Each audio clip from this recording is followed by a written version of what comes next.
बनारस में नामांकन से पहले मोदी की साख को झटका। बिस्मिल्लाह खां के परिवार ने प्रस्तावक बनने से किया इनकार। हमने यही उनसे कहा कि प्रस्तावक होता क्या है, तो उन्होंने कहा कि ये वो न कहने लगे। हम कहा प्रस्तावक नहीं बनेंगे।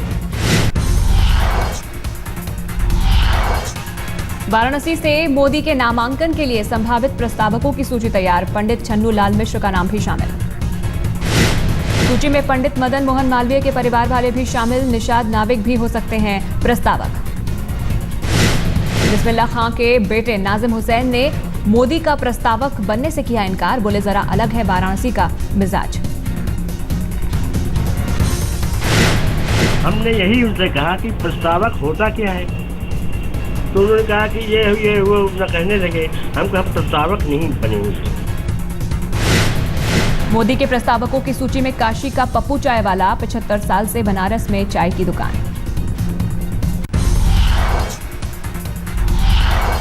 मोदी के प्रस्तावकों में 2 स्थानीय बुनकर भी शामिल, एक हिंदू जबकि दूसरा है मुसलमान। 24 अप्रैल को वाराणसी में पर्चा भरेंगे नरेंद्र मोदी। मोदी के नामांकन भरने को लेकर बीजेपी कार्यकर्ताओं में जमकर उत्साह। मोदी के नामांकन भरने की तैयारियों का जायजा लेने वाराणसी पहुंचे अमित शाह। स्थानीय नेताओं के साथ की मुलाकात। मोदी के स्वागत के लिए शुरू हुई तैयारियां। बनारस की फूल मंडी में दिए गए हजारों किलो के एडवांस ऑर्डर। काशी में जमकर हो रही है नमो की मार्केटिंग। बनारसी साड़ियों की पैकिंग पर भी मोदी का जलवा।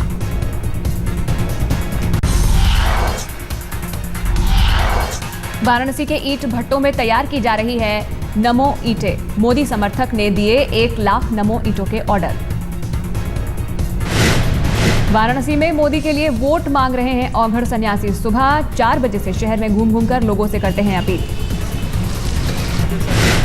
ओसामा की शक्ल वाले खालिद नूर भी मोदी के खिलाफ ठोकेंगे ताल। वाराणसी से लड़ेंगे चुनाव।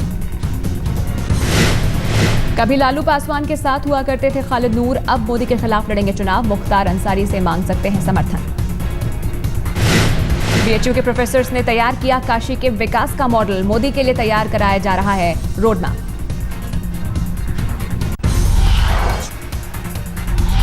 जमीयत उलेमाए हिंद के अध्यक्ष मौलाना महमूद मदनी का बयान। गुजरात दंगों पर मोदी को माफी मांगने की जरूरत नहीं। आज तक के कार्यक्रम सीधी बात में बोले मदनी, अगर दोषी हैं तो सजा मिलनी चाहिए। मैं यही कहता हूं कि अगर मुजरिम है सजा मिलेगी, सजा होनी चाहिए। माफी मांगने से क्या होगा? अगर मैं कहूं नहीं उनको माफी नहीं मांगनी चाहिए तो उसको दूसरा कहानी बना देंगे लोग। मैं कहानी नहीं बनने देना चाहता। मौलाना महमूद मदनी ने कहा मोदी को मुस्लिम टोपी पहनने की जरूरत नहीं, ठीक उसी तरह जैसे मैं तिलक नहीं लगा सकता। तो मैं तो इसको बिल्कुल बुराई नहीं समझता। तो आप कह रहे हैं कि अगर टोपी ना पहने तो इसमें बिल्कुल कोई बुराई नहीं किसी के भी, बल्कि मैं कहता हूं जो लोग टोपी ओढ़कर मुसलमानों को टोपी पहनाने की कोशिश करते हैं, मैं तो उनसे हाथ जोड़ के माफी मांगना चाहता हूं। भाई ये काम यूपी के हरदोई में गरजे मोदी। कहा गरीबी का मजाक उड़ाने वाले जान ले, मुझे चाय बेचने का है गर्व, देश बेचने का नहीं किया पाप। मेरी गरीबी की मजाक उड़ा रहे हैं, मेरे बचपन की मजाक उड़ा रहे हैं। वे कान खोल करके सुन ले, हमने चाय बेची है इसका गर्व है, लेकिन हमने देश बेचने का पाप नहीं किया।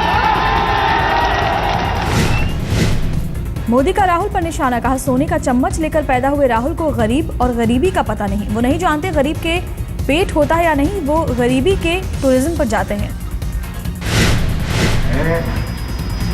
उसको ताजमहल देखने का कौतुक होता है, मन करता है ताजमहल देखूंगा। ऐसे ये सोने का चम्मच लेकर के पैदा हुए हैं तो उनको गरीबी को देखने के लिए जाना पड़ता है, नहीं देखा होता। मोदी ने बोले साफ सुथरी छवि के उम्मीदवार ही पहुंचेंगे संसद, तभी रुकेगा अपराधीकरण। कहा सुप्रीम कोर्ट से हस्तक्षेप की करूंगा मांग।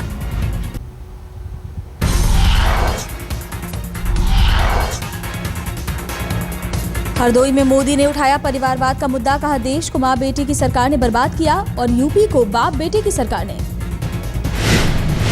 मेरी गरीबी की मजाक उड़ा रहे हैं, मेरे बचपन की मजाक उड़ा रहे हैं।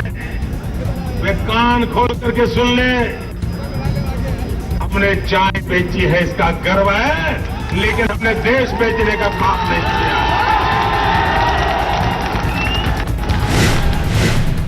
मोदी ने उठाया सवाल, यूपी में पुलिस से ज्यादा जनता के पास हथियार क्यों? कहा, अक्षम सरकार के चलते जनता असुरक्षा के साए में जीने को मजबूर। मोदी ने कहा, अमेठी में बेटे के लिए वोट की भीख मांग रही है सोनिया। जो बेटा अमेठी नहीं संभाल सका वो देश क्या संभालेगा? अरे देश को तो ऐसी सरकार चाहिए जो अमेठी भी संभाल सके और हिंदुस्तान भी संभाल सके। ऐसी जो अमेठी नहीं संभाल सकते, मां आकर के कहना पड़ता है कि अमेठी वालों मेरे बेटे को जरा संभाल लेना। अरे जो अमेठी नहीं संभाल सकता वो हिंदुस्तान क्या संभालेगा?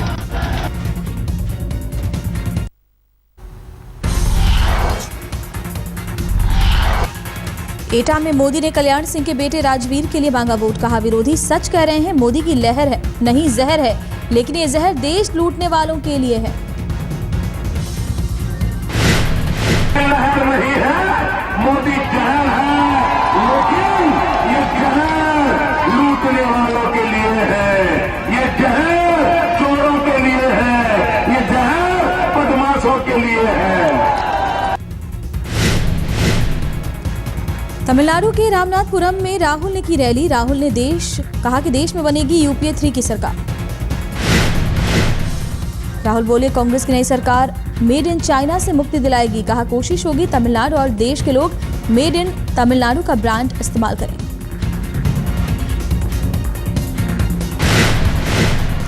अभिनेत्री और कांग्रेस नेता नगमा ने मोदी पर साधा निशाना। कहा, जब केंद्र में सरकार नहीं है तो उनकी भाषा तानाशाह जैसी है। अगर सरकार बन गई तो आखिर क्या करेंगे मोदी?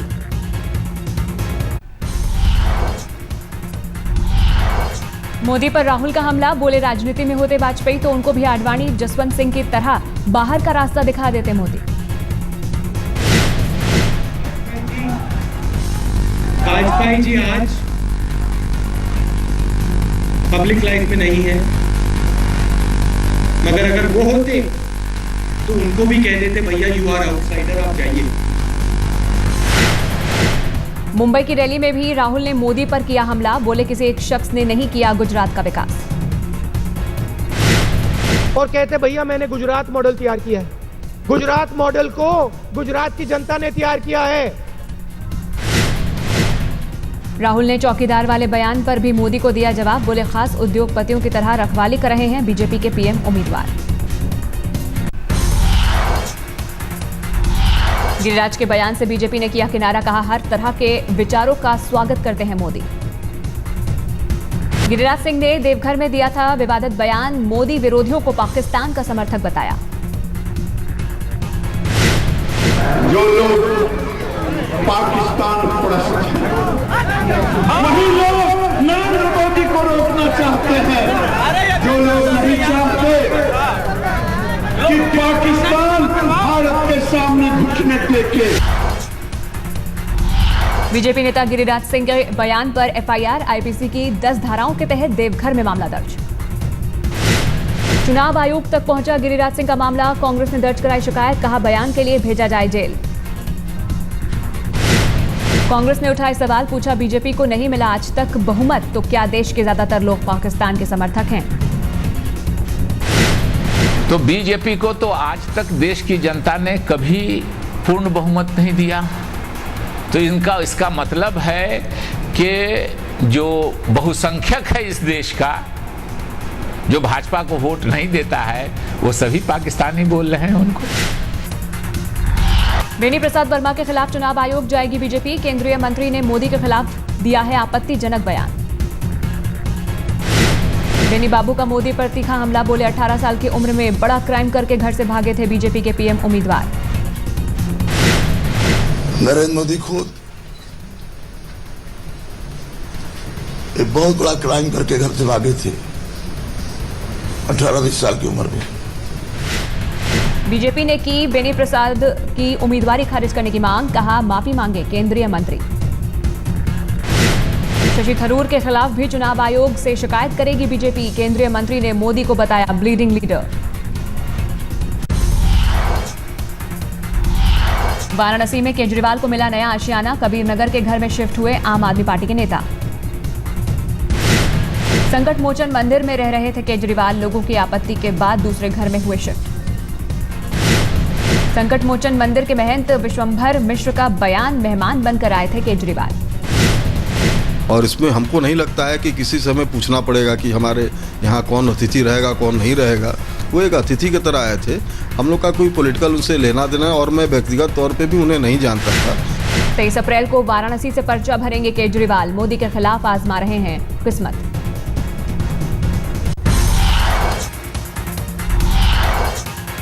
हिसार के नारनौंद में सतरोल खाप ने तोड़ी 650 साल पुरानी रूढ़िवादी परंपरा।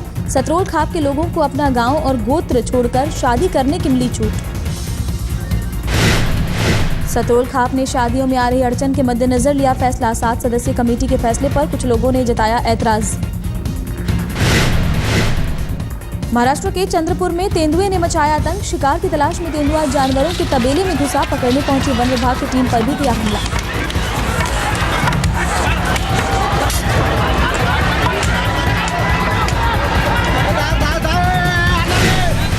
सुबह करीब 4 बजे ग्रामीणों ने तेंदुए को देखा, काफी मुश्किल से काबू में आया।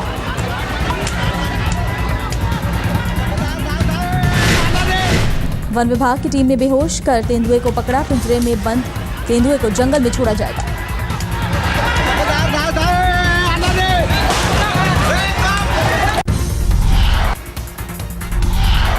मध्य प्रदेश के सिंगरौली में गैंगरेप की सनसनीखेज वारदात। 13 साल की नाबालिग से चलती बस में गैंगरेप।